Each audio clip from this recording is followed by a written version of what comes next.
l'Assemblée générale des Nations Unies, on l'a dit, sans les présidents russes et chinois. Riyad Sidawi, comment traduire ces absences dans la conjoncture explosive du moment? Tout d'abord, c'est la solidarité totale entre la Chine et la Russie avec les pays des BRICS et les pays de traité de Shanghai. Ils représentent plus que la moitié de la planète. Donc, c'est une solidarité sino-russe. Deuxièmement, nous savons bien que à l'issue de la Deuxième Guerre mondiale, l'Union soviétique a été l'acteur principal qui a gagné la guerre contre le nazisme, contre l'Allemagne hitlérienne et a fondé avec d'autres évidemment l'ONU. L'ONU et l'Union soviétique jouissaient de droits de veto. Aujourd'hui, c'est la Russie qui a hérité l'Union soviétique. La même chose pour la Chine, jouit du droit de veto. Ces deux pays, à titre d'exemple, ils ont au sein du Conseil de sécurité, ils ont protégé plusieurs fois la Syrie.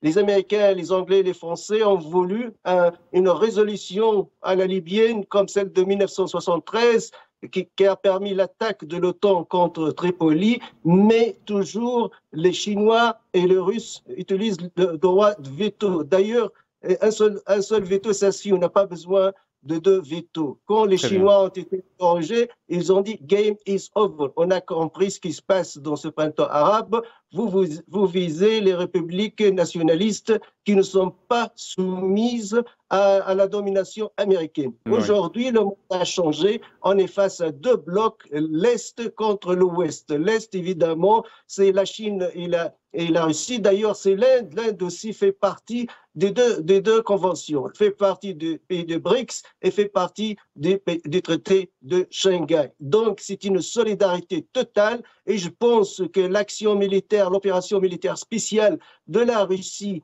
en Ukraine a été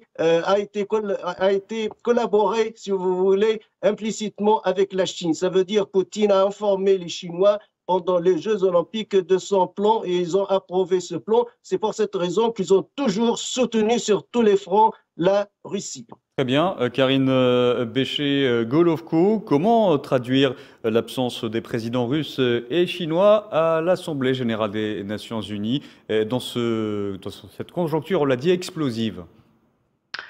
À mon avis, il y a plusieurs éléments qui est important de prendre en considération. Tout d'abord, on peut rappeler que techniquement, déjà, toute la délégation russe n'a pas reçu les visas pour participer Oui. à cet événement, ce qui est une violation flagrante par les États-Unis de leurs obligations par rapport à l'ONU. Donc déjà un Puisque problème logistique. Déjà, mais même plus politique que logistique, puisque Oui. c'est pas la première fois. Et cette méthode est utilisée par les États-Unis à l'encontre des délégations qui la dérangent. Or, rappelons quand même que l'ONU est hébergée aux États-Unis et que les États-Unis doivent garantir l'accès des délégations nationales aux événements organisés. Donc déjà ici, l'on voit la manière dont les États-Unis instrumentalisent l'ONU et au fur et à mesure des années, on transformé cette organisation internationale en organe de gouvernance globalisée qui est largement dominée par les pays atlantistes. Ce qui explique en fait la deuxième remarque que je voulais faire, à savoir que effectivement, comme votre collègue l'a souligné à très juste titre, le droit de veto a été largement utilisé par la Russie et par la Chine ces derniers temps. Et cela montre une chose, non pas que l'ONU ne fonctionne pas, mais que nous sommes face à une crise existentielle sur le plan international qui ne peut pas être résolue par des compromis. Le fait que l'ONU ne puisse pas résoudre cette crise, je dirais, est presque heureusement et normal, puisque sinon ça voudrait dire que les États ne sont plus souverains et qu'un organe supra-étatique permettrait de résoudre tous les conflits qui mettent en cause pourtant les intérêts nationaux vitaux des pays, ce qui serait en fait la fin des États et la fin pour nous de nos libertés. Donc ici, voilà, nous sommes à un conflit qui est beaucoup plus grave, qui n'est pas en fait un conflit juridique, c'est pas la question d'une réorganisation de l'ONU qui va pouvoir changer les choses, c'est la question de la sortie de ce conflit géopolitique et de savoir dans quelle configuration du monde nous allons arriver et configuration qui va devoir entraîner avec elle également la mise en place d'une nouvelle structure et d'une nouvelle infrastructure. Madame Golovko, certains experts parlent justement d'une volonté d'isoler particulièrement la Russie lors de cette Assemblée générale. Le pays est déjà sous le coup de multiples sanctions à cause de son engagement militaire en Ukraine. À quoi peut-on s'attendre? À mon avis, on peut s'attendre à tout et n'importe quoi, puisque effectivement, il y a à la fois cette volonté d'isoler la Russie, mais l'on ne parle que d'elle en fait. Donc c'est assez surprenant pour quelqu'un que l'on veut isoler. Le meilleur moyen d'isoler, c'est d'ignorer. Or, il est évident que la Russie est un acteur majeur sur la scène internationale. L'ignorer est absolument impossible. Et comme nous l'avons souligné, l'isoler également, puisque en tout cas, la plus grande partie des populations du monde et de la surface du monde n'est pas en tout cas contre la Russie et n'a pas adopté de sanctions contre elle. Premier élément. Deuxième élément, aujourd'hui, dans le cadre de cette guerre en Ukraine, en tout cas sur le sol ukrainien, il y a aujourd'hui même d'ailleurs une montée d'un cran puisque les républiques de Donetsk et de Lugansk, les régions de Kherson et de Zaporozhye ont annoncé la tenue d'un référendum d'entrée dans la Fédération de Russie entre le 23 et le 27 septembre, donc très très bientôt. Immédiatement, les États-Unis, l'OTAN, la France, l'Allemagne et selon certains sont suivis par beaucoup d'autres pays ont annoncé que a priori ces référendums sont illégaux et leurs résultats ne seront pas pris en compte, ce qui en fait n'a strictement aucune importance puisque ce sont les peuples eux-mêmes qui ont le droit de s'autodéterminer, l'État ukrainien étant inexistant juridiquement. Très bien. Mais nous allons attendre effectivement des réactions très fortes derrière puisque c'est une claque monumentale déjà politique lancée à cette armée atlantico-ukrainienne, mais surtout il y aura des conséquences derrière puisque ces territoires étant membres et rentrant dans la Fédération de Russie, à partir du moment où des armes de l'OTAN ou des soldats de l'OTAN vont les attaquer, ils vont attaquer la Fédération de Russie, ce qui veut dire que le conflit formellement va monter d'un cran. Très bien, Riyad Sidawi, on parle donc d'isoler davantage la Russie lors de cette Assemblée générale des Nations Unies. La Russie déjà sous le coup de multiples sanctions. À quoi peut-on s'attendre dans cette Assemblée générale?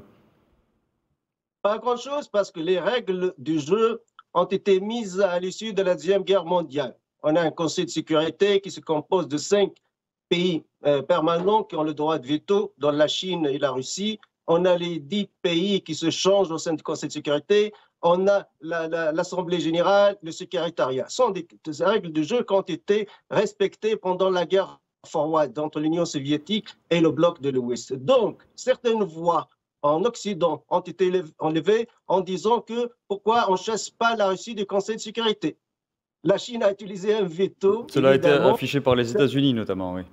Oui, si vous chassez la Russie, ça veut dire vous chassez la Chine. Ça veut dire l'ONU s'éclate en deux. Ça veut dire on va voir deux ONU finalement et le monde s'éclate en deux parties, l'Occident contre l'Est, l'Orient contre l'Est, contre l'alliance sino-chinoise indienne. Donc le monde va totalement changer. Je pense que les Américains finalement peuvent être rationnels et c'est une aventure mal calculée et qui ne peut pas aboutir vraiment à une paix mondiale.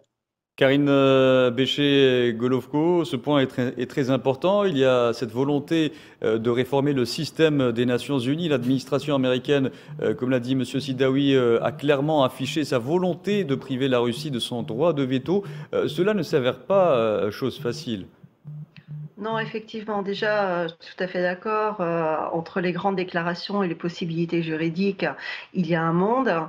Et il y a de fortes chances que cela s'arrête aux grandes déclarations, puisque juridiquement, le système de l'ONU est extrêmement ficelé et il est extrêmement difficilement réformable, ce qui est fondamental. Si l'on veut mettre en place un système pérenne, il faut qu'il soit quand même stable et pas avoir la possibilité de le changer en fonction des intérêts géopolitiques des uns ou des autres à un certain moment. Par ailleurs, Biden vient de déclarer justement que les États-Unis ne soutiendront pas lors de du discours américain une proposition d'expulsion de la Russie du Conseil de sécurité, ni le fait de lui faire perdre son rang de membre permanent. Donc déjà, il faut une certaine marche arrière qui est assez rationnelle, puisque sans la Russie, l'ONU n'a strictement aucune raison d'être, et nous arriverons dans ce cas-là au même résultat que la SDN, c'est-à-dire à un acte de suicide collectif. Et il y a aussi, Madame Golovko, les Occidentaux mènent une campagne hostile contre la Russie, ça, on l'a compris. Moscou veut un monde multipolaire, cela n'a pas l'air de plaire à tout le monde. Vladimir Poutine réussira-t-il, selon vous, à mettre fin à cette hégémonie qui ne cesse de décrier? C'est le but, en tout cas, de l'opération lancée sur le sol ukrainien, puisque rappelons que justement l'un des buts fondamentaux de cette opération, c'est de mettre en place ce processus de déglobalisation, c'est-à-dire de mettre fin à la domination des États-nations par le système global atlantiste. Et l'Ukraine est le cœur en Europe, et en tout cas le symbole vivant de ce qui se passe lorsqu'un État perd sa souveraineté et qu'il est totalement instrumentalisé de l'extérieur, c'est-à-dire qu'il devient un territoire, un champ de bataille qui n'est même plus apte à défendre les intérêts de ses populations et qui est condamné à la disparition, ce qui dans tous les cas, en tout cas, est déjà acté. L'Ukraine déjà en tant que pays a disparu. La Russie réussira, à mon avis, déjà parce que le système global est devenu... Même déjà, on va dire théoriquement, philosophiquement, parce que le système global en tant que tel est devenu un système totalitaire. Or, tous les systèmes totalitaires ne se maintiennent que par la force et par la répression, ce que l'on voit, toutes ces menaces, par exemple, contre la Hongrie quand elle ne joue pas le jeu, les menaces utilisées par les États-Unis contre les pays qui ne s'alignent pas, etc. Ce n'est pas un système qui plaît, c'est un système qui s'impose. Donc, c'est un système qui, à terme, de toute façon, est condamné à périr. Et deuxièmement, parce que, justement, la Russie propose en contrepartie un système de liberté, un système d'État-nation, un système qui permet le pluralisme et la prise en compte des intérêts nationaux, des intérêts des peuples, dans toute leur diversité. Et c'est un système qui effectivement plaît. Et elle a de plus en plus d'alliés, à la fois au niveau politique et étatique, on a dit l'Inde, la Chine, il y a également les pays, l'Algérie aussi qui soutient cette position. Il y a également au niveau des populations, en Europe, une sympathie profonde envers les positions développées par la Russie, parce que les gens ne comprennent pas pourquoi tout à coup nous sommes tombés, les pays occidentaux ont basculé dans un système quasi totalitaire.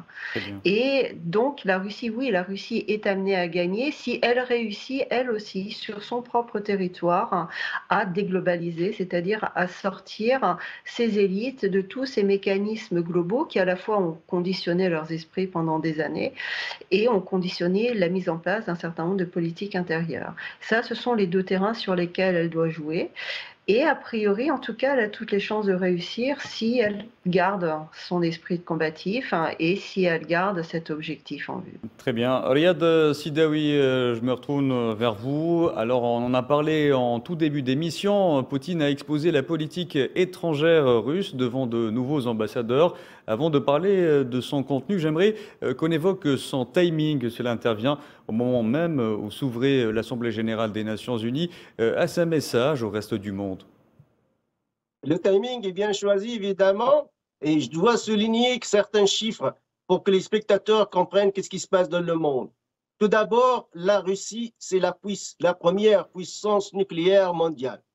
Je répète et je souligne, même avant les États-Unis d'Amérique, la Russie, c'est la première puissance nucléaire mondiale. La Chine, selon l'FMI et la Banque mondiale, en 2030, le produit intérieur brut de la Chine va dépasser le produit intérieur brut des États-Unis d'Amérique. Et ça sera la première économie mondiale. L'Inde déjà a dépassé avec son produit intérieur brut la France et la Grande-Bretagne. La Grande-Bretagne est 6e, la France est 7e. Le Brésil est très important. En 2030, son produit intérieur brut va dépasser le produit intérieur brut français, qui va occuper la 7e place, alors la France sera en 10e place. Alors, le monde change à travers des chiffres, et ce sont les chiffres du FMI, de la Banque mondiale. Poutine l'a bien compris, les Chinois l'ont bien compris, les Indiens l'ont bien compris, la même chose au Brésil, les pays de BRICS, les pays de Shanghai. Je veux dire, la Russie n'est pas un pays isolé dans ce monde-là. Comment on veut le faire Vu la croire? population Oui. et l'économie, c'est un bloc fort, dominant, qui a l'avenir selon les chiffres, puisqu'il y a eu cette alliance stratégique entre la Chine et la Russie. Très bien, Karine Béché-Golovko, je vous retourne la question. Le timing, on l'a dit, où Vladimir Poutine s'adressait aux ambassadeurs, aux nouveaux ambassadeurs, pour leur exposer la politique étrangère à l'heure où s'ouvrait l'Assemblée générale des Nations unies. Quelle lecture faut-il en faire? Il ouvre effectivement la porte, hein, même symboliquement, et affiche cette possibilité d'une alternative. C'est que d'un côté, vous avez à l'ONU ce discours globaliste, ce discours atlantiste, et lui ouvre la porte justement à cet autre discours quand il parle de la fin de l'hégémonie américaine, quand en fait il parle de cette déglobalisation. Donc oui, derrière cela, l'on voit effectivement quelque chose d'extrêmement symbolique. Le message, à mon avis, est passé. Et ce qui serait intéressant derrière aussi, c'est que justement pour que qu'il y ait réellement une coalition d'États qui se mette en place, qui ne soit pas reliée que par des intérêts économiques, mais il est important que tous ces pays qui partagent cette même vision du monde arrivent à se transformer en bloc politique afin de devenir réellement une force politique. Et ça, c'est aussi une porte qui a été ouverte. Maintenant, la balle est dans le camp aussi des autres pays. Karine Béché-Golovko est justement devant le personnel diplomatique. Le président russe a indiqué que Moscou s'inquiétait de nouveaux combats entre les anciens États soviétiques, dont l'Arménie et l'Azerbaïdjan. La Russie prône le dialogue, mais nous assistons tout de même à un embrasement dans la région. Quelle interprétation en faites-vous? C'est effectivement, on va dire, un calendrier assez surprenant ou très bien organisé au choix, puisque cela oblige la Russie à voir ses frontières et à voir en tout cas son étranger proche déstabilisé. Il serait quand même surprenant que ces phénomènes arrivent naturellement tout seuls, justement en ce moment. L'on voit l'Arménie qui demande de l'aide à la Russie. La Russie, elle est déjà très occupée actuellement en Ukraine. L'on voit Pelosi enfin en tout cas les États-Unis qui débarquent en Arménie pour essayer de reprendre la main, mais on va comprendre aussi que derrière l'Azerbaïdjan, il y a aussi la Turquie qui joue son jeu. Et nous sommes face à une volonté totale de déstabiliser l'étranger proche de la Russie, déjà pour éviter à tout prix que ces pays se fassent corps avec la Russie et que la CEI se retransforme en reprenant plus ou moins les frontières proches de celles de l'Empire russe et de l'URSS ensuite. Ça, c'est la première chose absolument que les États-Unis et le monde globaliste veulent absolument éviter, d'où l'intérêt de mettre en place ces conflits et de faire les gens se battre les uns contre les autres. On dit diviser pour mieux régner, il me semble que c'est tout à fait approprié là. Oui. Riyad Sidawi, devant le personnel diplomatique, on l'a dit, Vladimir Poutine a indiqué que Moscou s'inquiétait de nouveaux combats entre les anciens États soviétiques, dont l'Arménie et l'Azerbaïdjan. On l'a vu aussi dernièrement entre le Tadjikistan et le Kirghizistan. La Russie, on l'a vu, prône le dialogue, mais nous assistons tout de même à un embrasement de la région. Que faut-il en retenir? La Russie, évidemment, veut encourager ces ex-républiques soviétiques de s'unir, de ne pas se battre. Évidemment, la Russie répète toujours qu'il y a un plan, toujours il y a des plans occidentaux afin de déstabiliser la Russie si on n'arrive pas à affronter directement la Russie. Donc, on affronte la Russie via ces pays. Mais le monde a changé. Moi, je veux dire aussi pour le monde arabe, on a une occasion d'or qui nous fait renaître l'âge d'or du monde arabe, qui sont les années 50 et 60. N'oublions pas, avec la chute de l'Union soviétique et la destruction de l'Union soviétique, ce qui s'est passé, que les États-Unis d'Amérique ont envahi illégalement l'Irak en 2003, la destruction de l'Irak, aussi illégalement 2011 la Libye, parce que la résolution de 1973 ne stipule pas le changement de régime libyen par la force de l'extérieur, la destruction de la Syrie, il y a eu des projets contre d'autres pays arabes souverains, à leur tête l'Algérie. Donc, il faut dire qu'on est très, très gagnant, on est gagnant-gagnant, le monde arabe, face à ce nouveau clivage entre l'Occident et l'Orient, entre la Chine et la Russie d'un côté, et les États-Unis d'Amérique et ses alliés. C'est une occasion d'or afin de faire renaître le projet arabe historique des années 50 et 60, la souveraineté et l'indépendance. Très bien. Riyad Sidawi, nous l'avons appris ce soir, Vladimir Poutine doit s'exprimer aujourd'hui à propos des référendums qui se préparent dans les régions de Kherson et Zaporozhye. L'indépendance de ces régions ne va-t-elle pas attiser davantage les tensions? Tout d'abord, la charte de l'ONU de 1945 donne raison à l'autodétermination des peuples. Les peuples ont le droit de choisir qui les gouverne. Donc, c'est un droit pour les peuples dans ces républiques. Donc, je pense que la Russie est en train de gagner aussi sur ce plan. Très bien. Karine Béché-Golovko, on l'a dit, Vladimir Poutine doit s'exprimer ce soir à propos des référendums qui se préparent dans les régions de Kherson et Zaporozhye. L'indépendance de ces régions ne va-t-elle pas, selon vous, attiser davantage les tensions?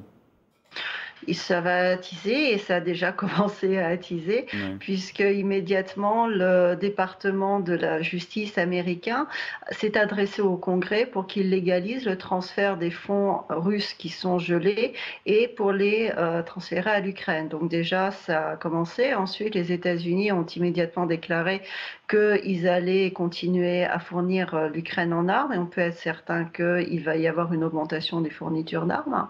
Mais Donc plus de confrontations armées à l'avenir.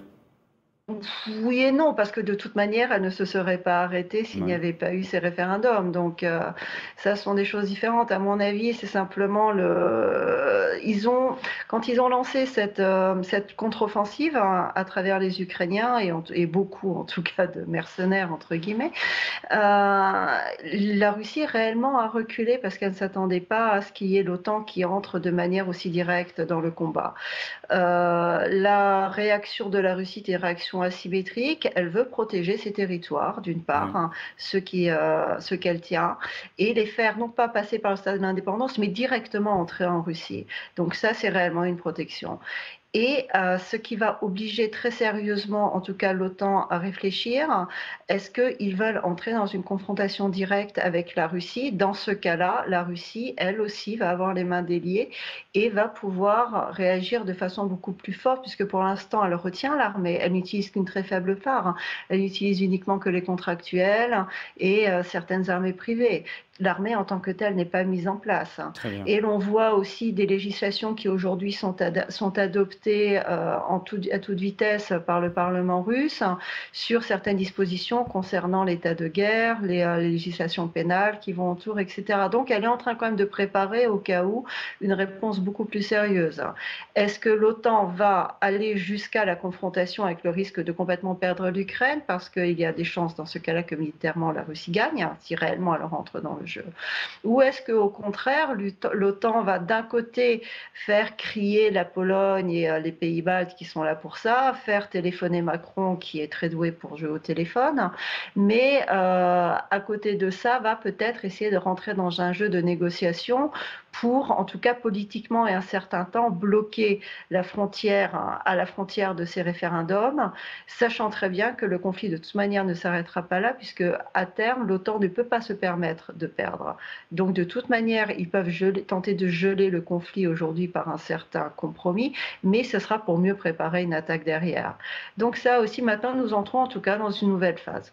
Très bien, très bien. Merci beaucoup, Karine Béché-Golovko. Merci d'avoir participé à cette émission qui touche malheureusement à sa fin. Je rappelle que vous êtes professeur à l'Université d'État de Moscou.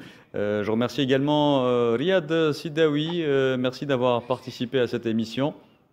Merci à vous. Vous êtes directeur du CARAPS, le Centre arabe de recherche et d'analyse. Cette émission touche donc à sa fin. Vous pouvez revoir ce programme sur le site d'Al24 News ou à travers nos réseaux sociaux en scannant le QR code qui s'affiche en bas de votre écran. Excellente soirée.